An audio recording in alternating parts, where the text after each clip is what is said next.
నేడు సీఎం జగన్ హైదరాబాద్ పర్యటన. తెలంగాణ మాజీ ముఖ్యమంత్రి కేసీఆర్ కు పరామర్శ.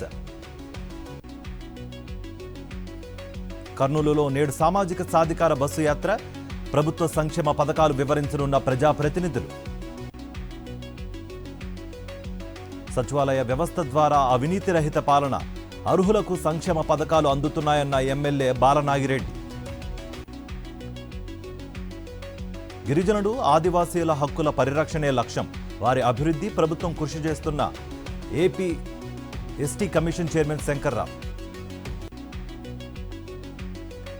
ఆనం వెంకటగిరిలో చీకటి రాజకీయాలు చేస్తున్నారు. 2024లో ప్రజలే బుద్ధి చెప్తారన్న నేదురుమల్లి రామ్ కుమార్ రెడ్డి. కుర్బలను చంద్రబాబు నమ్మించి మోసం చేశారు. సీఎం జగన్ వల్లే న్యాయం జరిగిందన్న కురబ సంఘం రాష్ట్ర అధ్యక్షుడు శ్రీనివాసులు. తొలి దశలోనే ఆంధ్రప్రదేశ్కు ఎన్నికలు పూర్తి. ప్రణాళికను రూపొందిస్తున్న ఈసీ. రామాయపట్నం పోర్టులో త్వరలో తొలి నౌక లంగరు.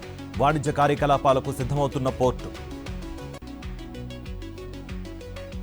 రేపు డైల్ యువర్ టీటీడీ ఈఓ కార్యక్రమం. భక్తుల సందేహాలు సూచనలు చేసే అవకాశం. ఏపీలో థర్మల్ విద్యుత్ ఉత్పత్తికి సరిపడా బొగ్గు నిల్వలు. కొరత లేకుండా టెండర్లకు ఆహ్వానం. ఆంధ్రప్రదేశ్లో ప్రభుత్వ బడికి సరికొత్త శోభ. శరవేగంగా నాడు నేడు రెండో దశ అభివృద్ధి పనులు. ప్రజాపాలన అభయహస్తంపై సీఎస్ శాంతికుమారి కీలక ఆదేశాలు. 6వ తేదీన ముగిసిన వెంటనే దరఖాస్తుల డేటా ఎంట్రీ చేపట్టాలని ఆదేశం. జనవరి 5 నుంచి సమ్మెకు వెళతాం. టీఎస్ఆర్టీసీ అద్దె బస్సుల యాజమాన్యం హెచ్చరిక. నిజామాబాద్ జిల్లా కోడిచెర్లలో శ్రీరామ భక్తుల ర్యాలీ. గడప గడపకు అయోధ్య అక్షింతల వితరణ. పశ్చిమ గోదావరి జిల్లా తోలేరులో ఇంటింటికి అయోధ్య అక్షింతలు. రామమందిరం ఫోటో ఆహ్వాన పత్రం అందించిన రామభక్తులు. నంద్యాలలో ఘనంగా అయోధ్య అక్షింతల పంపిణీ. శ్రీరామ జన్మభూమి తీర్థక్షేత్ర కమిటీ ఆధ్వర్యంలో కార్యక్రమం. భద్రాచలం రామాలయం హుండీ లెక్కింపు. 42 రోజుల్లో 1.5 కోటికి పైగా ఆదాయం. లోక్సభ ఎన్నికలకు ముందు బీజేపీలో కీలక నియామకాలు. కొత్త మోర్చా ఇన్ఛార్జీలను నియమించిన అధిష్టానం.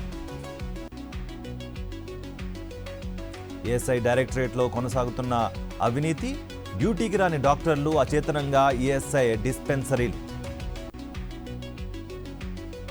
భద్రాద్రి రామయ్య సన్నిధిలో ఘనంగా రాపత్తు ఉత్సవాలు. రోజుకొక ప్రదేశంలో శ్రీ సీతారామచంద్ర స్వామికి పూజలు. విశాఖలో వెలుగులోకి ఘరానా మోసం. పన్నులు ఎగ్గొట్టేందుకు నకిలీ ఇన్వాయిస్లు సృష్టించిన వ్యాపారి. హైదరాబాద్ దుండిగల్లో 3 పిల్లలతో మహిళ అదృశ్యం. భర్త ఫిర్యాదుతో కేసు నమోదు చేసి పోలీసులు దర్యాప్తు.